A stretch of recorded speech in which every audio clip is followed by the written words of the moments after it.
Amaranantsika ny fotoana amin'ity hariva ity dia ny taranja tontolo izay mbola isehoana tsy filaminana hatrany, misy ny tsy fakazahoana hatrany hatreo amin'ireo mpitantana eo anivon'ny federasiona, eo ihany koa ireo ligy lalamanga sy ny mpiatroka izay nambara moa ny filohan'ny ligy lalamanga fa tokony andiny tena ny filohan'ny federasiona, izay nambarany fa tsy misy ninina vitany amin'ny fitantanana ity taranja tontolo ity kanefa dia mbola izy indray no mambolo-korotana ao anatin'izany taranja izany. Mitondra fanazavana mikasika indrindra izay Andriamatoa Andriamanalason Jean-Louis filohan'ny ligy lalamanga eo amin'izany taranja tontolo izany.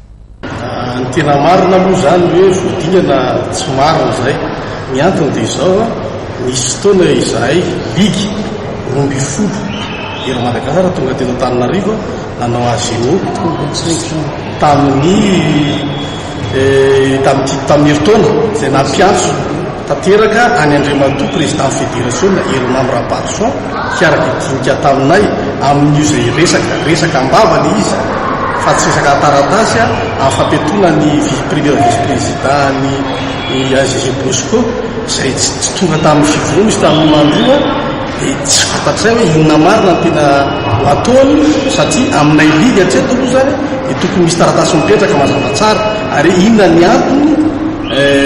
antony mazava tsara napetona ny AGG Bosco amin'ny asany amin'izay nefa tsy misy taratasy aty aminay izy napetsonay tsy tonga dia aminay zany atreto dia mbola premier vice-président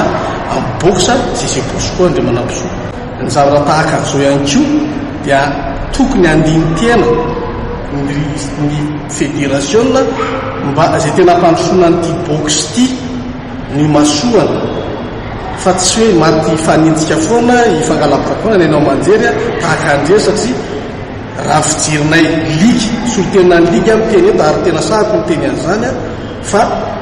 tsy izy tsy manao ray no manakorotana tanteraka atao tontolon'ny box fa zay zatra mampalelo anay hoe raha tena ampandroso ny box izy efa lany mandaa izy akehitriny tokony fikarakarana fifidianana ny tokony atao dia zay aloha zany zavatra tokony soana amin'ny titony ity raha ny fijerinay manokana ny eo am'divona international mantsy zay raha ny tena marina dia zareo anatin'ny fédération na tokony amaly an'izay kanefa moa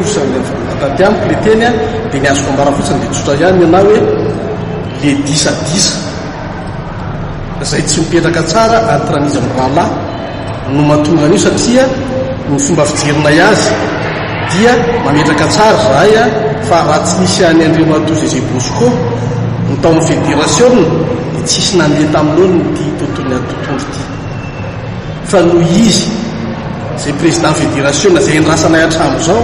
mbola tsy niona taminay ligy reo hatramin'izao ka io ianao miteny manao hoana le tany Allemagne zany reny fijeriko andreny dia resaka erreur na organisateur reny ny atleta amin'ny mampalahelo.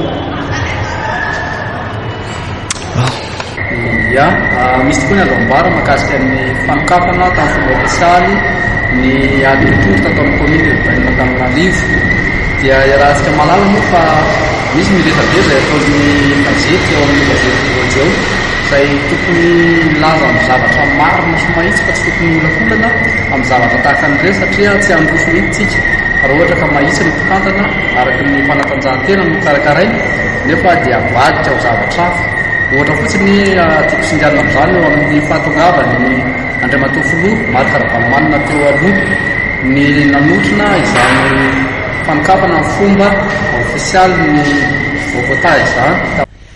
Dia iny fanadihadiana ihany koa tompolasy tompoko vavy no ametrahako ny veloma mandram-piona ho amin'ny heriny ny toy izao isaorana petsika ianao tany tokantrano tany nanaraka ny fandarana hatramin'ny farany isaorana ihany koa namana teknisianina niarana nitosan'ny fandarana tamin'ny ity androany ity aza dimy fa dia mbola ovakinao anatin'ny gazety malaza raha mpitso rehefa voarehetra ny songadina tamin'ity faran'ny herinandro ity eo ihany koa ny gazety mahery isaky ny zoma zay efa mahazatra anao ka dia izay ary no mahasakazona roso fa dia manome fotoana indray ny fandarana mahery eo amin'ny heriny ny toy izao veloma tompoko.